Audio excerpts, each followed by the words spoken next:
My name is Indigo Sparks. We are here at 180 Maiden Lane for Studio Demo. Studio Demo is a broadcast hub featuring New Inc.'s wider creative community where conversations, demonstrations, and creative exchanges happen live. Our last panel of the day, y'all. Simulation theater. Yes. Yeah, round of applause. Thank you for the energy. We love that. Thank you so much. Yes, today's conversation, Simulation Theater, will explore theater and role play as original forms of simulation, including how performativity can work as a tool to rehearse new organizing models for liberation and community care. And also, how theater makers can offer audiences the conceptual building blocks necessary to imagine and playtest new futures. So please join me in welcoming Brian Droitcour, who's going to be leading this conversation with Caro Murphy and Tania El Khoury. Thank you very much.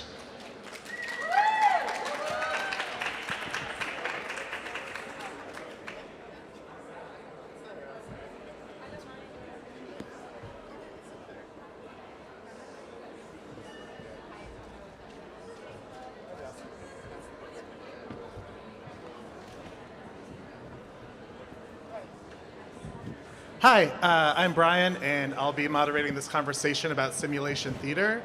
In the last decade, we've seen a surge in popularity of things like immersive experiences, immersive theater, escape rooms, tabletop role-playing games, and other forms of art and entertainment where there is some degree of interactivity or audience agency. And there are a lot of theories for the reasons behind this phenomena. One that I think is particularly compelling is that our everyday lives have been thoroughly gamified by social media and apps for everything from trading stocks to learning languages, where our actions are quantified and we're rewarded with dopamine hits for certain types of behavior. And so it makes sense that in this context, artists and audiences would be drawn to genres and formats where there is more room for play with agency, and expressions of agency are not so directly tied to monetization and surveillance. So that's maybe gives you an idea of how I'm approaching this topic. And to say a bit more about myself, I'm a critic and curator. Raul from New Inc. invited me to moderate this conversation after I told him about a role-playing game I developed at a residency a few years ago, where players take on the personas of people affiliated with a fictional Institute of Contemporary Art and work collectively to resolve questions and crises that are facing this institution. Also, games and interactive media were a big topic at Outland, an online magazine about art and technology I edit that published regularly from 2021 to 2024 and is relaunching this fall.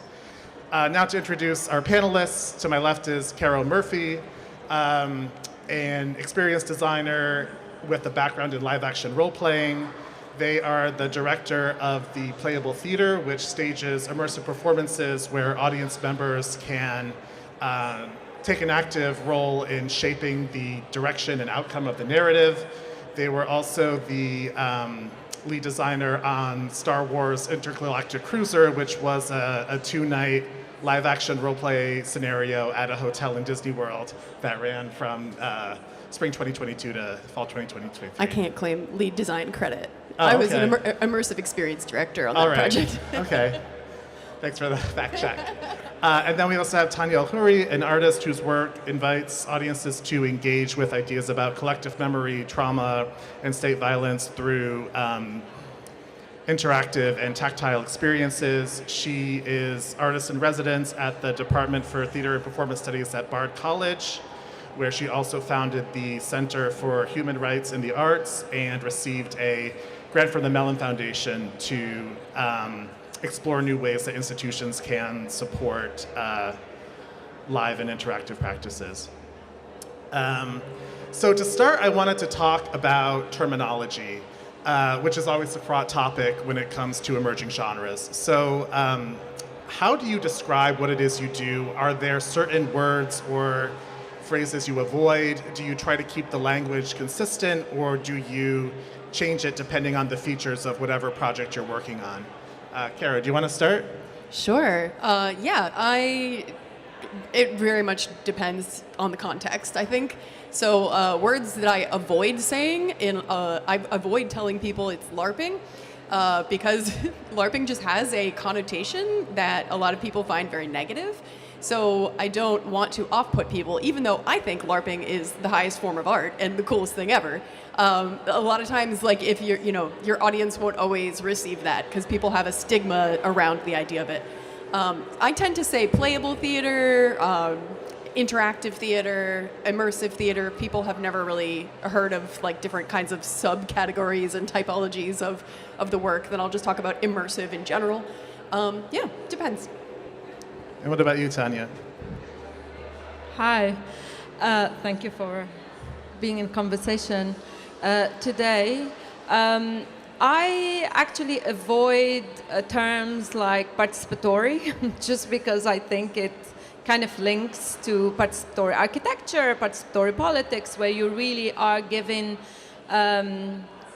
you're being tricked into thinking you have a choice when you don't. So I try to avoid that, even though obviously we are working with that. And I also avoid it in conversation with work that happens in community, because I think that the artists should be given, allowed to participate within a community rather than an artist inviting a community to participate in their work. I personally use the term live art just because I studied and worked in the UK, and this is a term that is essentially mainly used in the UK, and it's centered around on liveness. So that live encounter with an audience. It's also a term that was started by artists of color and working class artists who did not find themselves represented in mainly white performance art, gallery-based performance art. It's a research engine, it's often innovative, it's like an umbrella term of works that is essentially about liveness. So, Caro, you mentioned you will say like playable theater, immersive theater. Are there differences between how you'll apply these terms and that are based in what the work is? And maybe you could give us a couple examples of projects you've worked on that exemplify those. Wait, that's two questions. Which one do you want me to answer first? Like, what for you distinguishes, like, say, playable theater from immersive theater? And could you talk about projects you've worked on that would illustrate those? Yes. Okay. traits? Cool. I have a whole taxonomy. If you look at it, I'll send you some slides afterwards. But my kind of taxonomy is based off of a system of like 3 axes coming together. On one axis, you have the audience's agency, like how much their actions will actually impact what happens within the context of what they're doing. On the other axis, you have the physical environment, like how actually immersive and built out is that physical environment. And then on your third axis, you have kind of mechanics, right? Like gamification, like are there, puzzles or gates or like what is involved here in terms of like crunchy, game mechanics. And so within that, you will have all these different bubbles of all kinds of different things. So escape rooms sit kind of like right next to LARPs, but a little bit more towards the gamification side and not quite as much agency. And things can span this the whole thing as well. I could talk taxonomy for the rest of my life, so I will spare you all. An example, I think, so like Star Wars Galactic Star Cruiser, I would call interactive theater. I wouldn't call it LARPing because I don't think that it has enough of the agentic outcomes that are available with a lot of LARPs. And interestingly, there's kind of like a hot debate in the LARP community right now about whether or not you can have sunbathers at a LARP, or if it makes it immersive theater. So we think of different audience categories, and sunbathers are like kind of there to watch, right? They're not really they're cast in a role, but they're kind of not really there to play. And not all LARP designers believe that sunbathers should be included in LARP. I happen to be one who does believe that they should be included, but that's a whole other thing. Yeah, Tania, I know you've done a lot of different types of live art. I'm curious if you have a similar taxonomic approach to thinking about it, or how you sort of define the differences among the different projects that you've created.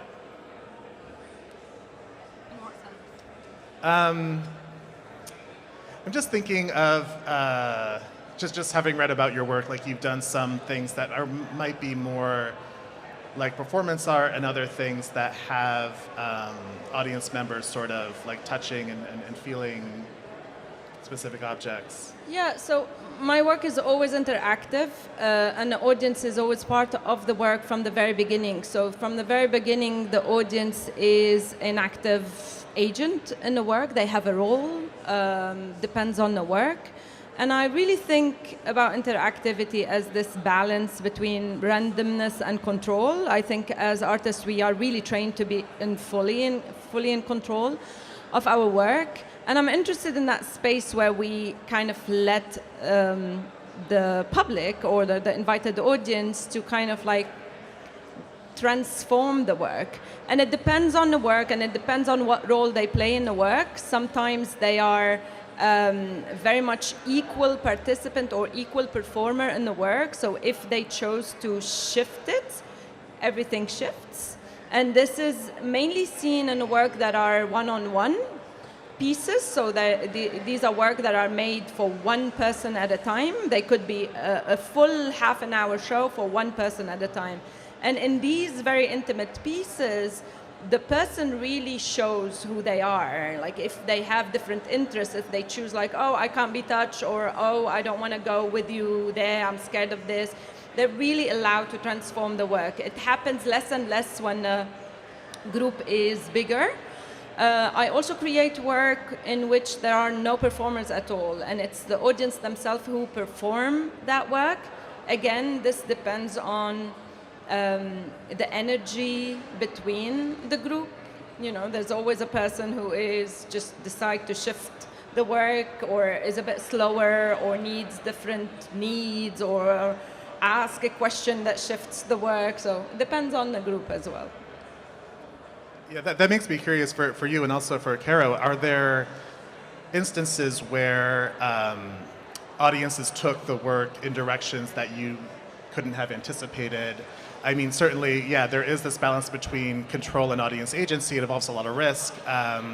What are examples of where things sort of went in a surprising direction? Emergent play, right? Yeah, actually, emergent play is one of the most exciting outcomes, I think, for like a designer, an experienced designer, because you know, having that kind of secret third thing that somebody brings in, and they're offering that into the space and what's going to become is that's what we want to evoke, right? We're trying to get people to create these emergent behaviors and have emergent play happen. So yeah, I'm trying to think of examples. I can think of like dozens of examples, but they would all turn into long stories. But I guess suffice to say that I feel like it's not even a byproduct. It's almost the goal in some ways, you know? I've written an article once, long time ago, called "Sexist and Racist People Go to the Theater Too." And that's because a lot of the time we tend to romanticize intimate and interactive work as this is, you know, we're all in a community together, it is vulnerable, and we're all kind of share the same values. And I'm interested in the work where the audience feels safe enough to show who they are. And sometimes who they are is actually not great. And I've had different pieces where it's like, you know, you're shocked by people saying Islamophobic things, racist thing, or casually sexist thing. And you're like, okay, I'm glad I managed to get this out of you, but here it is, you know. And in the hope that, you know, they can transform the work and the work transform them as well. So it's a kind of, it's not just them that they can transform the work, but hopefully the transformation goes both ways. Yeah. I think both of you make work that addresses social and political issues, and I'm curious if you think that there is something inherently political about the form of live art or playable theater. I know just from what you just said, Tania, I think that's a bit of a difficult topic because it just opens things up, and so you have to confront some of these things. But are there ways in which you try to combine sort of the form itself with the kind of conceptual goals you have in making works? Yeah, definitely. I think we all start from a political motivation, and this is not just artists. Everybody works with a political motivation and a political agenda. I think that doesn't necessarily automatically get translated in the work. The work is a practice. You need to practice the politics that you care about through your work. And I think, interactivity allows that because there is a direct exchange between the public and the artist or the artwork in which they get implicated by the work rather than just spectating from a distance. Their set of values get challenged, or they perceive, or they see it mirrored in front of them, and there is a political potentiality, I would say, in the work that is immersive because it invites you to bear witness and to be implicated and to become the work rather than just be far from it. Yeah. Yeah, very well said. Like, I don't know that I have much to add to that. I completely agree. Yeah. Just from looking at some of the documentation of your work, it seems like a lot of your projects deal with things like drag and gender presentation. Is that something that you explore deliberately? No, not at all. What's that? Just kidding. No, I don't know what you're talking about. I think that one of the things I like so much about these art forms is that they are so expansive and they allow you to try on different aspects of self and to dissolve the self and be able to kind of learn that you have secret hidden talents. And I think that that's amazing. And I think gender is a part of our concept of self. And it doesn't surprise me at all that when people start to dissolve the self, that questions about gender start to really come up for them. So, yeah. Going back to some of what we were talking about before and just the balance of control and audience agency, I'm just kind of thinking about the question of scale. I think maybe, Caro, with your work, something like Star Wars Galactic Star Cruiser has to repeat over and over again and maybe has to have some more like rigid rules than a LARP festival that is a one-time thing, just takes place over one weekend and can be a lot more open.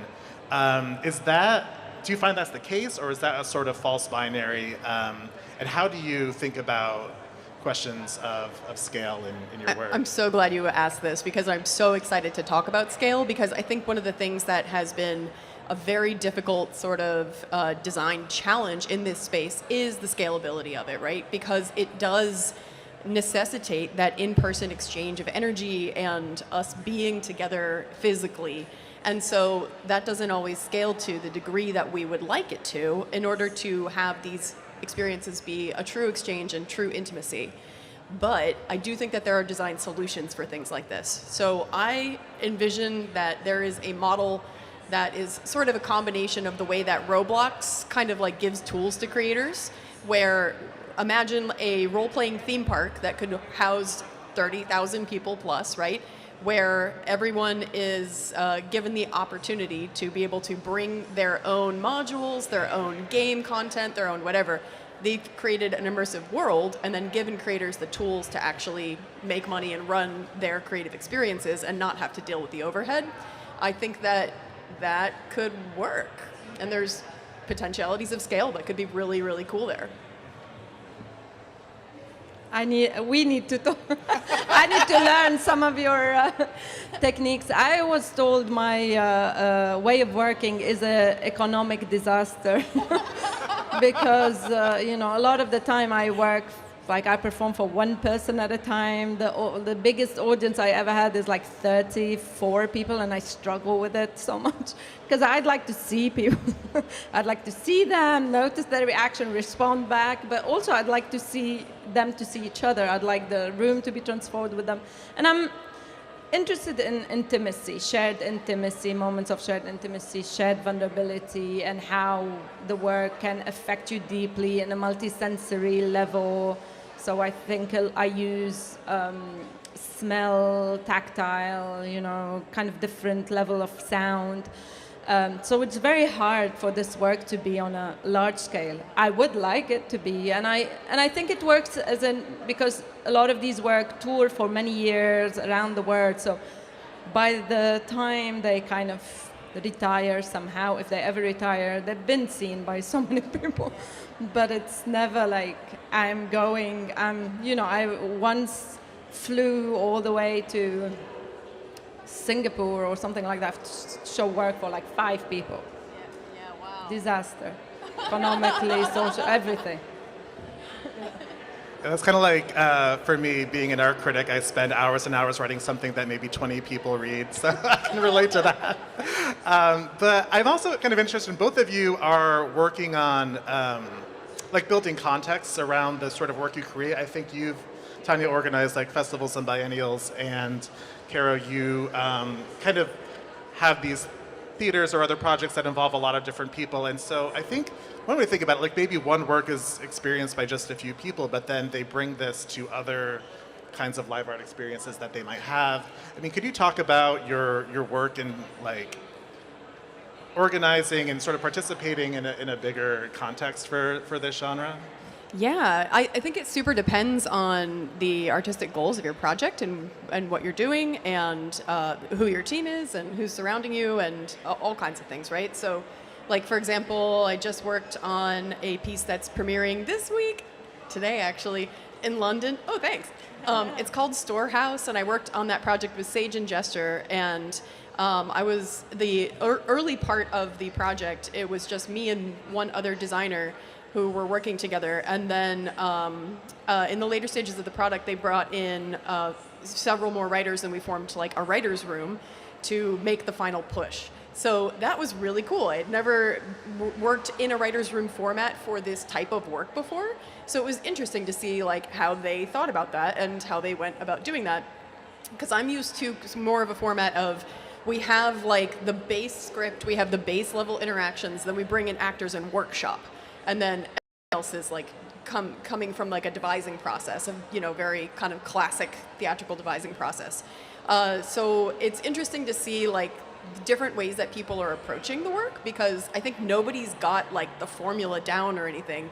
And depending on what you're doing, it could look completely different. Like obviously Disney, it was like 300 people working on it, or like there's just so many different bodies in the room and ideas and voices and hands working, so it just depends. I'm interested usually in working with people outside the art world. I like to collaborate with, you know, historians, architects, urbanists, and I am interested in also curating and supporting the work, artist work and activist work who produce knowledge, who kind of shift the grand narratives that we know and kind of offer alternative stories and alternative narratives. So in these work that are based on research, a lot of the time how I deal with this kind of it being shared is to think about the afterlife of the ephemeral live event. Sometimes this research become a video work that could be shared with a wider audience. Sometimes it becomes a sound piece that people can listen to it at a certain location or anywhere in the world. Sometimes it becomes a publication. So I do think about kind of this ephemeral live event that sometimes is being seen by few people, and then how it can grow beyond it as a research tool. Yeah, I mean, I also think about something that is so intimate. Often it has a very deep impact on the people who experience it, and then it does have the afterlife, but people might not have as strong a connection to it. But I think we have a few minutes left. I'm just curious if there are any topics that you two want to talk about that we haven't covered so far. If there's anything more about like the question of impact and circulation or anything else. I feel like we've been very efficient. Does anyone have a question? Yeah. Interactive, right? Yeah.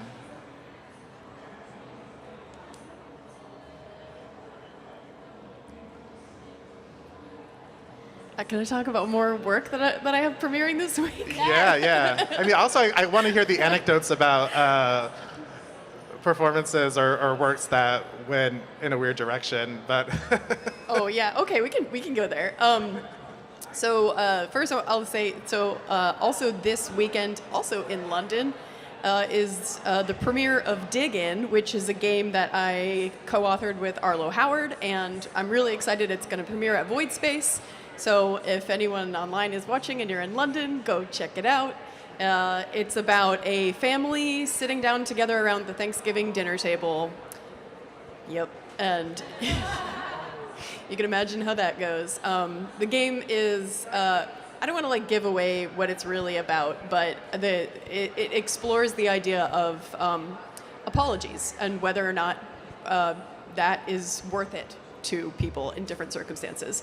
So yeah, and then let's see, like player behavior. That's I can tell a story like about myself. Like the first time that I ever LARPed, I didn't realize that there was like no system for necromancy, and I had been accidentally given necromancy powers, and then proceeded to kill everyone in town and turn them into undead, and then the game staff realized that this was happening and was like, that's so cool, and decided to not only like roll with it, but also to create an entire plot line that was like this necromancer seduction plot line, which was very, very cool. So, you know, a player not understanding or misunderstanding a rule then got turned into something that was like not just not punished, but rewarded and thought of as a cool, creative way of engaging with stuff. So I encourage those types of thinking about this space. And do you have any upcoming works or other stories you want to share? I just came from LA where I was showing a piece called The Search for Power at Red Cat, and I had this live part of the piece. It's a lecture kind of performance interactive dinner party situation. But then now it continues without me as a sound piece, so it can have a live, to go back to this idea of live, and so without the performers, it is a sound piece installation where people can go by their own time, sit on the table, and then have like a silent disco thing at the end. All right, I think that wraps it up. Thank you so much to the support team and the organizers for putting on this event, and thanks to Caro and Tanya. Thank you, Thank Brian. you for hosting. Thanks all for coming.